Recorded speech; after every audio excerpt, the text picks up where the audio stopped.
Salut à tous, une petite actu sur Frandroid, 500 km en 18 minutes. Hyundai mise sur la charge ultra rapide avec sa nouvelle plateforme IGMP. Lors d'un événement virtuel baptisé IGMP Digital Discovery, Hyundai a levé le voile sur une nouvelle plateforme inédite sur laquelle s'appuieront ses prochaines voitures électriques. Ces dernières bénéficieront par ailleurs d'une architecture de 800 volts ou de 400 volts pour profiter d'une charge ultra rapide. Cette plateforme conviendra tout d'abord à plusieurs segments d'automobiles, de la berline SUV en passant par le SUV du segment C, celui des compacts. Pour ce faire, le GMP ou IGMP simplifie le processus de production par le biais des principes de modularisation et de standardisation, permettant ainsi une plus grande rapidité et flexibilité de développement des produits, écrit la marque dans son communiqué de presse. Du côté de la batterie, Hyundai annonce une densité énergétique améliorée de 10% par rapport à la batterie actuelle de ses automobiles branchées. 10%, c'est pas énorme, hein, mais bon, c'est toujours ça le prix. Plus légère, cette pièce maîtresse est placée sous le plancher, aucun tunnel central ne vient donc entraver l'espace des passagers. L'empattement des véhicules devrait par ailleurs dépasser les 3 mètres, selon un représentant du groupe interrogé pendant la session des questions-réponses. Pour garantir la sécurité de la batterie en cas de collision, une structure de protection en acier à ultra haute résistance et des structures innovantes d'absorption d'énergie composent le squelette de l'IGMP.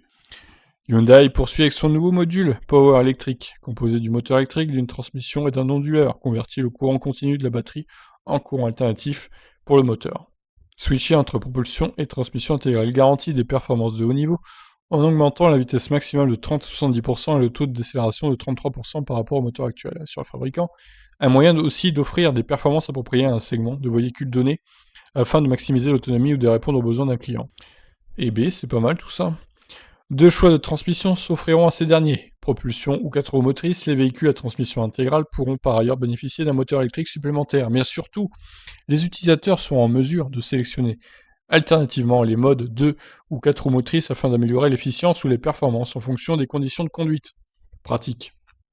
Selon l'un des membres Hyundai présents pendant le questionnaire question-réponse, en gros, plusieurs de leurs modèles électriques pourront dépasser les 600 chevaux de puissance. Autre nouveauté intéressante, la présence d'une technologie V2L, véhicule to load, qui permet de redistribuer l'énergie de la batterie à d'autres appareils électriques, 110-220 volts, quel que soit l'endroit. C'est ce qu'on appelle la charge bidirectionnelle.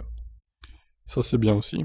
Hyundai ne tarit enfin pas d'éloge sur sa nouvelle architecture 800 volts, au même titre que Porsche donc, qui permettra selon lui de recharger 500 km en moins de 18 minutes, ou 100 km en 5 minutes seulement, mais il faudra probablement se brancher sur des bornes ultra rapides de 350 kW de puissance pour atteindre un tel niveau de performance.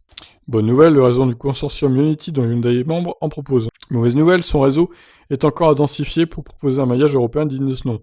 D'ici 2025, Hyundai souhaite lancer pas moins de 23 véhicules électriques, dont 3 sous sa marque Ioniq avant 2024. La Ioniq 5 devrait être d'ailleurs la première automobile à profiter de l'IGMP, alors que 2 modèles plus petits que ce crossover compact devraient débarquer dans les prochaines années. Hyundai ne ferme également pas la porte aux concurrents et se dit ouvert à discussion en vue d'une potentielle collaboration pour faire profiter de sa plateforme à d'autres constructeurs. Ah bah dis donc, ça c'est un beau programme hein, pour Hyundai. Beaucoup de nouvelles technologies proposées dans cette nouvelle plateforme. Et ça va plutôt dans le bon sens. Alors je me dis par contre que le pauvre Kona avec ses 77 kW de puissance de recharge et le pauvre Iniro de chez Kia, euh, ils vont être ridiculisés assez vite avec les nouvelles plateformes et la recharge ultra rapide de 800 volts quoi. Hein. Ça va être assez violent. Bon, ben sur ce, je vous laisse réagir. Qu'est-ce que vous en pensez de cette nouvelle plateforme? Ciao ciao.